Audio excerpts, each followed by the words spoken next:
अस्सलामुअलैकुम दोस्तों, आज मैं आप लोगों के साथ बेसन की बर्फ़ी की रेसिपी शेयर करूंगी। बहुत ही सिंपल और बहुत ही डिलीशियस सी रेसिपी है। तो बेसन का हलवा भी आप अक्सर बनाते रहते हैं और बेसन का लड्डू वगैरह, लेकिन ये बेसन की जो बर्फ़ी है ना, इसका जो टेस्ट है बहुत ही लाजवाब होता है।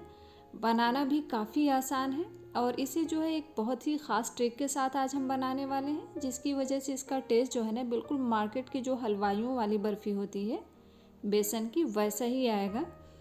क्योंकि इसमें जो सीक्रेट है ना वो ये है कि हम इसमें शामिल करने वाले हैं थोड़ी सी सूजी रवा, जिसकी वजह से ये बर्फ़ी बहुत ही दानेदार टेक्सचर की बनती है और इसका जो टेस्ट है बहुत ही लाजवाब होता है। इसमें थोड़ा सा जो है टाइम आपका लगेगा, ये टाइम कंज्यूमिंग है, लेकिन इसका जो रिज़ल्ट है ना बहुत ही आउटस्टैंडिंग होता है। तो आप जब किसी भी चीज़ को थोड़ा सा टाइम देते हैं, मेहनत देते हैं, तो रिज़ल्ट तो जाहिर सी बात है बहुत ही लाजवाब आएगा। तो सेम इसी तरह इस बर्फ़ी के साथ है, जब आप इस बर्फ़ी को बनाते हैं तो आपका टाइम लगता है, थोड़ी सी मेहनत लगती है, लेकिन जब ये रेडी होती है ना तो हर कोई आपकी तारीफ़ के बगैर रह नहीं सकता।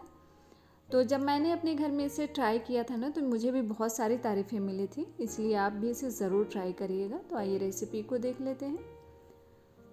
तो इसे बनाने के लिए मैंने 2 कप जो है चने का बेसन ले लिया है। बेसन को पहले आप छान लें और 1/4 कप जो है सूजी ले लेंगे। तो ये बिल्कुल ऑप्शनल है, आपका दिल चाहे तो आप इसे शामिल करें, वरना इसे स्किप कर दें, या चाहे तो इसकी क्वांटिटी आप कम कर सकते हैं। 1 टेबल स्पून, 2 टेबल स्पून, जैसा आपको टेक्सचर चाहिए उस हिसाब से आप इसे शामिल कर सकते हैं। तो इन सारी चीज़ों को पहले हम ड्राई रोस्ट करेंगे, इसके बाद हम इसमें जो है घी को शामिल करेंगे। तो रेशियो आपको बिल्कुल याद रखना होगा, तभी आपकी बर्फ़ी परफेक्ट बनेगी। तो मैंने 2 कप जो है बेसन लिया है और उसके लिए 1/4 कप ली है सूजी और हाफ़ कप ले लेंगे देसी घी। घी थोड़ा ज़्यादा जाएगा इसमें और देसी घी होना चाहिए, तभी इसका टेस्ट जो है ज़्यादा अच्छा होता है। लेकिन जो सूजी मैंने यूज़ किया है ना ये बिल्कुल ऑप्शनल है, अगर आपका दिल चाहे तो आप डालें, जैसे आपको दानेदार टेक्सचर चाहिए तो आप सूजी को शामिल करें, वरना सूजी को जो है स्किप कर दें। अब घी के साथ हमें लो फ्लेम पर इसे धीरे धीरे भुनना है। तो असल मेहनत आपकी यहाँ से शुरू होती है, क्योंकि भुनने में आपका अच्छा खासा टाइम लगेगा, लेकिन घबरा कर आपको जो फ्लेम है ना वो हाई या मीडियम नहीं करना है। अगर आपने हाई या मीडियम कर दिया तो बेसन बहुत जल्दी जो है नीचे से लग जाता है और फिर इसका टेस्ट जो है बिल्कुल ख़राब हो जाएगा और ये अच्छे से भुनेगा भी नहीं। तो थोड़ा सा टाइम तो आपको देना पड़ेगा। तो यहाँ पर देखिए मैंने धीरे धीरे भुना है और अब आप इसका कलर देख सकते हैं, कलर बिल्कुल चेंज हो गया है, गोल्डन हो गया है इसका। और ये अब आप देख रहे होंगे इसका टेक्सचर भी काफ़ी लिक्विडी हो रहा है। अगर मैं इसमें सूजी को शामिल नहीं करती ना तो ये और ज़्यादा लिक्विडी होता है, लेकिन सूजी की वजह से ये थोड़ा ड्राई है, क्योंकि सूजी जो है ना मॉइस्चर को एब्जॉर्ब कर लेती है।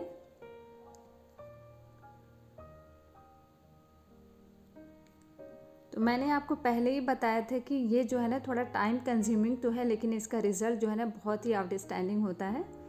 तो हम इसे धीरे धीरे ही भुनेंगे और अब आप देख सकते हैं कि बहुत अच्छे से जो है हमारा बेसन भुन चुका है, इसका कलर बिल्कुल चेंज हो गया, बहुत अच्छी से इसमें से जो है स्मेल भी आनी शुरू हो गई है और इसका टेक्सचर भी काफ़ी लिक्विडी हो गया है। तो इस स्टेज पे हम इसमें शामिल कर देंगे शुगर। तो यहाँ पर देखिए मैंने लिया 2/3 कप जो है पाउडर शुगर। तो आप चाहे तो इसमें चाशनी को शामिल कर सकते हैं, लेकिन मैंने इस रेसिपी को बहुत इजी कर दिया है कि अलग से आपको कोई चाशनी वगैरह नहीं बनाना है, कोई झंझट नहीं, कोई प्रॉब्लम नहीं, कोई टाइम वेस्ट नहीं करना है। तो आप जो है ना नॉर्मल शुगर लें और इसे ग्राइंडर जार में ग्राइंड करके उसका पाउडर रेडी कर लें और लो फ्लेम पर ही हमें शुगर को भी मिक्स करना है। तो यहाँ पर आप देख सकते हैं कि शुगर भी अच्छे से मिक्स हो चुकी है। तो इस स्टेज पे हम ले लेंगे इलायची पाउडर। तो यहाँ पर मैंने ले लिया 1/4 टीस्पून इलायची पाउडर फ्लेवर के लिए, इससे जो है हमारी बर्फ़ी का टेस्ट बहुत ज़्यादा इन्हेंस हो जाता है। इसे भी अच्छे से मिक्स करेंगे। तो यहाँ पर देख रहे हैं बेसन हमारा बिल्कुल रेडी है, काफ़ी लिक्विडी हो चुका है, क्योंकि घी जो है ना अच्छे से रिलीज़ हो चुका है।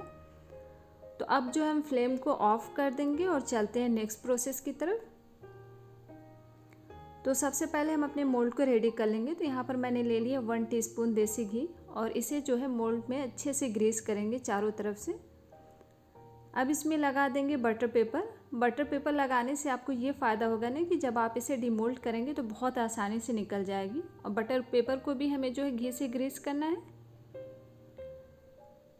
अब जो हमने हलवे का मिक्सचर रेडी किया है बर्फ़ी का, इसे ट्रांसफ़र कर लेंगे मोल्ड में। और इसे जो है किसी भी स्पैचुला वगैरह से आप सेट कर सकते हैं।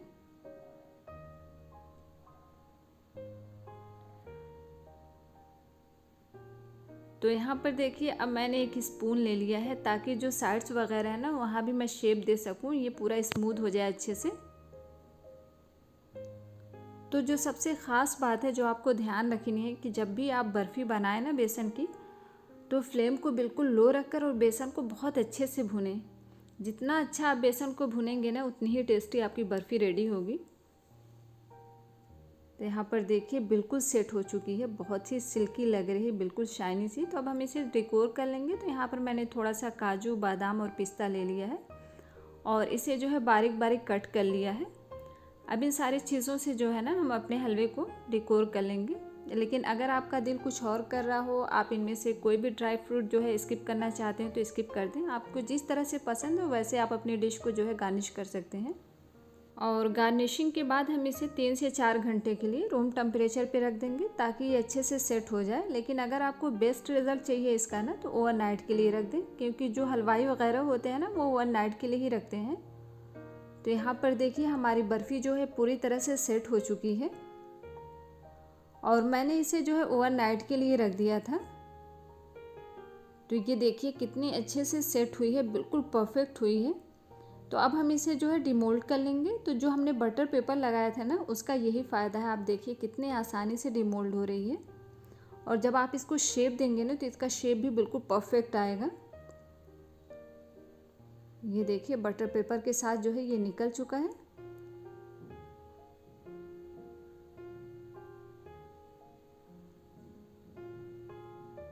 तो अब जो है हम इसको पीसेस में कट कर लेंगे। तो आपको जिस तरह का शेप चाहिए, जैसा आपको पसंद हो उस तरह का शेप दे सकते हैं।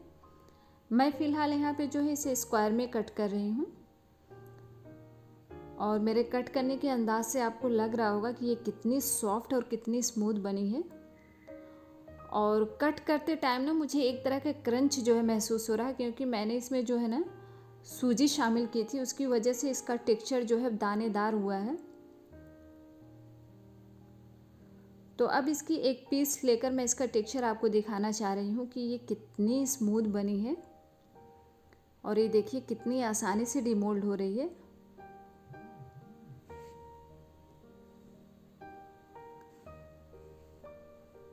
तो और करीब से मैं आपको इसका टेक्सचर दिखा दूँ। ये देखिए कितनी परफेक्ट हमारी बर्फ़ी रेडी हुई है। बिल्कुल मार्केट की जो बर्फ़ी होती है ना बेसन की, वैसे ही रेडी हुई है।